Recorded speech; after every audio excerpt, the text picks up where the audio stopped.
Imaginar por un momento las calles de Chile, un país que durante décadas fue un oasis de tranquilidad en Sudamérica. Un remanso de paz. Sí, en remanso de paz.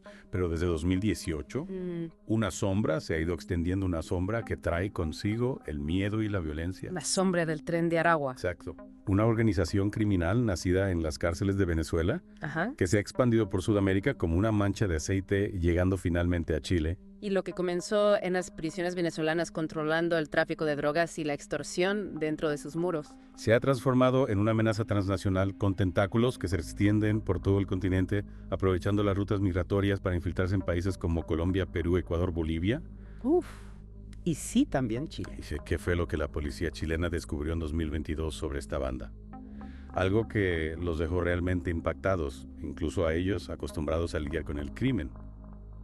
Casas de tortura. Casas de tortura. Lugares siniestros, donde no solo se aterrorizaba y ejecutaba a enemigos del AMPA, sino también a empresarios, a gente común que se negaba a pagar la vacuna, La vacuna. el impuesto que la banda exigía para protegerlos. Es escalofriante pensar que algo así pueda estar ocurriendo tan cerca. ¿Cómo llegó la policía chilena a destapar esta red de horror? ¿Qué pistas los llevaron hasta esas casas? Al principio se enfrentaban a un enigma, una serie de desapariciones en Santiago, y la región de Tarapacá los tenía desconcertados. ¿Y qué tenían en común estas desapariciones? Pues las víctimas no parecían tener nada en común, delincuentes de poca monta, dueños de pequeños negocios. Un rompecabezas sin una imagen clara. Exacto, pero había un hilo conductor, una constante en todas las desapariciones. Sí. Todas las víctimas habían sido vistas por última vez en barrios bajo el control del Tren de Aragua. Ahí fue donde las piezas empezaron a encajar. Sí, y el punto de inflexión llegó cuando un joven miembro de la banda, aterrorizado por la brutalidad que había presenciado, decidió romper el silencio. Imagino que ese testimonio fue clave para la investigación. Absolutamente. Ese joven de apenas 21 años reveló la ubicación de una de las casas de seguridad en las afueras de Santiago. Me estremezco al pensar en lo que encontraron al entrar en ese lugar. Era una escena dantesca, paredes manchadas de sangre, instrumentos de tortura, evidencias de ejecuciones. Un verdadero infierno en la tierra. Madre mía. Y lo más perturbador, encontraron vídeos grabados por los propios sicarios del Tren de Aragua. Videos. ¿Qué mostraban esos vídeos? Torturas. En ellos se podía ver cómo infligían un sufrimiento atroz a aquellos que se negaban a pagar la extorsión. Empresarios, comerciantes, gente normal sometida a un horror indescriptible. Es decir, que sus víctimas no se limitaban al mundo criminal. Cualquiera que se interpusiera en su camino podía acabar en esas casas de horror. Así es. Habían conseguido infiltrarse no solo en el submundo del crimen, sino también en la sociedad chilena, extendiendo su red de terror hasta alcanzar a personas que en principio nada tenían que ver con ellos. Y ante semejante descubrimiento, ¿cómo reaccionó la policía chilena? ¿Qué medidas tomaron para detener esta barbarie? Con las pruebas en la mano pusieron en marcha una operación a gran escala en varias regiones del país. Detuvieron a más de 40 personas vinculadas a la red de sicarios del Tren de Aragua. Un duro golpe a la organización, ¿no? Consiguieron desarticularla por completo. Bueno, la realidad es que entre los detenidos había policías, Policías. agentes corruptos que formaban parte de la red. Policías. Involucrados con el Tren de Aragua. Sí, durante los interrogatorios salió a la luz que varios agentes habían estado recibiendo sobornos a cambio de permitir que la banda operara con total impunidad. Información confidencial filtrara cargamentos de droga cruzando las fronteras sin problemas. La corrupción, una vez más, creando un caldo de cultivo para el crimen. Exacto. La corrupción dentro de las propias fuerzas de seguridad había allanado el camino para que el Tren de Aragua se asentara y extendiera su influencia en Chile. Un escándalo que conmocionó al país y que obligó a las autoridades a iniciar una profunda purga interna para intentar frenar la expansión de la banda. Pero a pesar de los arrestos, a pesar del escándalo, el Tren de Aragua desapareció. Lograron erradicarlo por completo de Chile. No, a pesar del golpe, la banda no se ha extinguido. Sus operaciones continúan adaptándose, reorganizándose en diferentes zonas. Como una hidra, cada vez que le cortan una cabeza, le crecen dos más. Una batalla constante, entonces. Sí, una batalla que nos lleva a una reflexión inquietante. El crimen organizado no conoce fronteras, no se limita a un solo país. Y el caso del Tren de Aragua en Chile nos muestra que incluso las sociedades más estables y seguras pueden verse afectadas por su sombra. Una sombra que, por desgracia, sigue proyectándose sobre Chile y sobre toda Sudamérica. ¿Y qué nos dice esto sobre el impacto real de esta organización en la sociedad chilena? ¿Qué consecuencias tangibles ha tenido su presencia en el país? Bueno, según un artículo de Inside Crime, entre 2021 y 2022, los secuestros en Chile aumentaron de 500 a más de 820 casos, un incremento que coincide con la llegada del tren de Aragua al país. Una coincidencia demasiado significativa como para ignorarla. Exacto. Y no se queda ahí. En diciembre de 2024, la Policía de Investigaciones de Chile desmanteló una célula del tren de Aragua que operaba cerca del Palacio Presidencial en Santiago. Cerca del Palacio Presidencial. ¿Qué estaban haciendo ahí? Explotación sexual. Rescataron a 12 mujeres migrantes que estaban siendo obligadas a prostituirse. Detuvieron a 4 ciudadanos venezolanos que dirigían la operación. Es que operaban en el corazón de Chile a pocos metros del poder. Así es. Una muestra más de la creciente influencia de estas organizaciones criminales transnacionales en Chile. Y una pregunta que nos deja con la boca abierta. ¿Cómo se puede detener a un monstruo con tantas cabezas? ¿Es posible acabar con el tren de Aragua de una vez por todas? Una pregunta que intentaremos responder en la siguiente parte de nuestro profundo análisis del tren de Aragua. El caso del tren de Aragua en Chile es solo la punta del iceberg, una pieza de un puzzle mucho más grande y complejo. Dices que es un síntoma de un problema mayor que va más allá de las fronteras de un solo país. Exactamente, y la pregunta que nos asalta es, ¿hasta dónde llegarán estas redes criminales? ¿Hay algún límite a su extensión? ¿Podremos detenerlas antes de que sea demasiado tarde? Preguntas inquietantes sin duda. ¿Es realmente posible detenerlas o simplemente se adaptarán a cualquier medida que se tome en su contra, como una plaga que muta para resistir a los antibióticos? Esa es la gran incógnita. Lo que sí sabemos es que la lucha contra el crimen organizado transnacional requiere un enfoque integral que vaya más allá de la simple represión policial. ¿A qué te refieres con integral? ¿Qué otros frentes hay que abordar? No basta con perseguir a los delincuentes y desmantelar sus operaciones. Hay que atacar las raíces del problema, las causas que permiten que estas organizaciones prosperen. Hablas de la corrupción, de la desigualdad social, de esos factores que crean un terreno fértil para la criminalidad. Exacto. En la corrupción dentro de las instituciones, la falta de oportunidades, la pobreza, todo esto, crea un caldo de cultivo perfecto para el crimen organizado.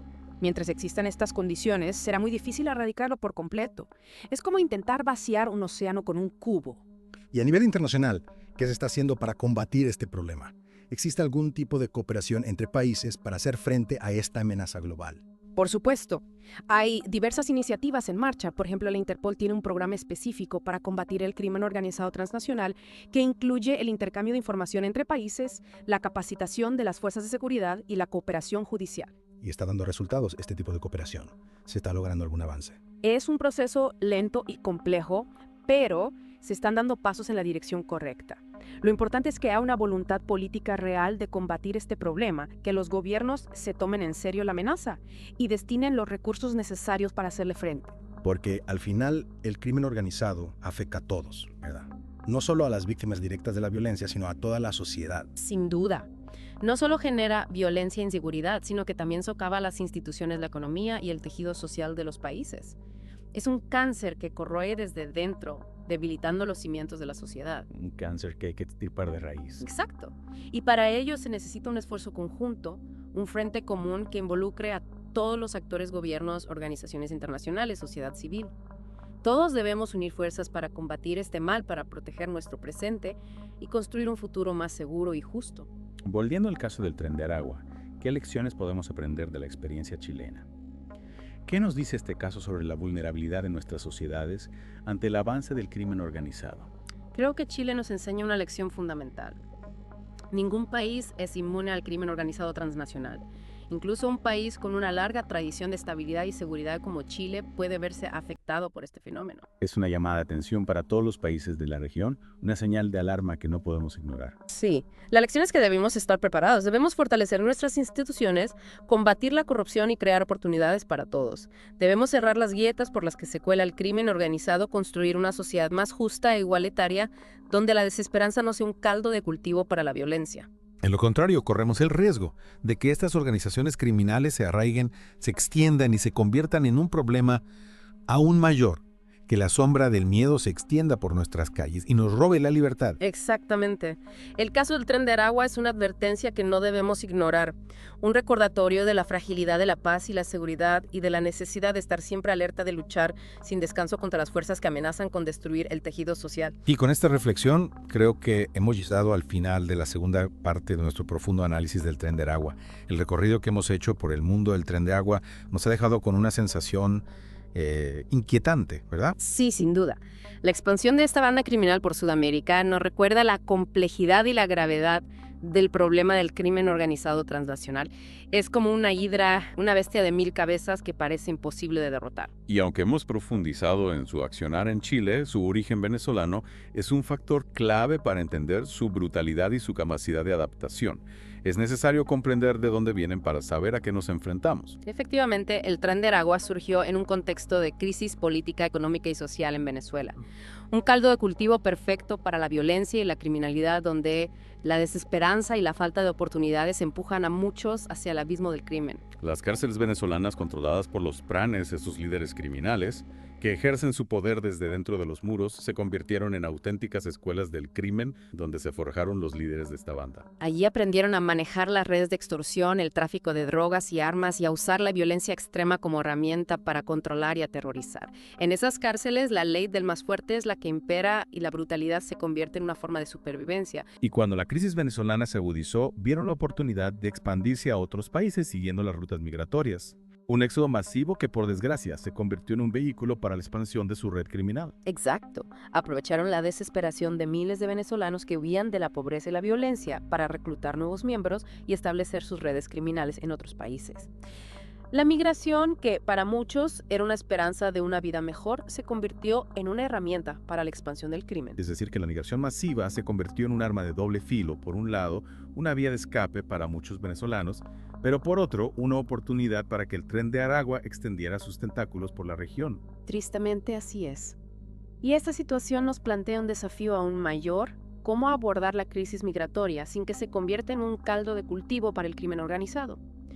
¿Cómo ayudar a quienes huyen de la violencia sin que esa misma violencia los persiga hasta su nuevo hogar? Es un equilibrio difícil de lograr, un reto para los gobiernos y para la sociedad en su conjunto. Sin duda.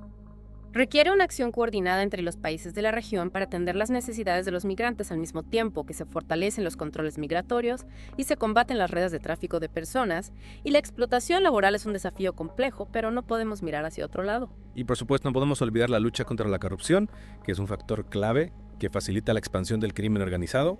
La corrupción es como una enfermedad silenciosa que carcome las instituciones y allana el camino para la impunidad.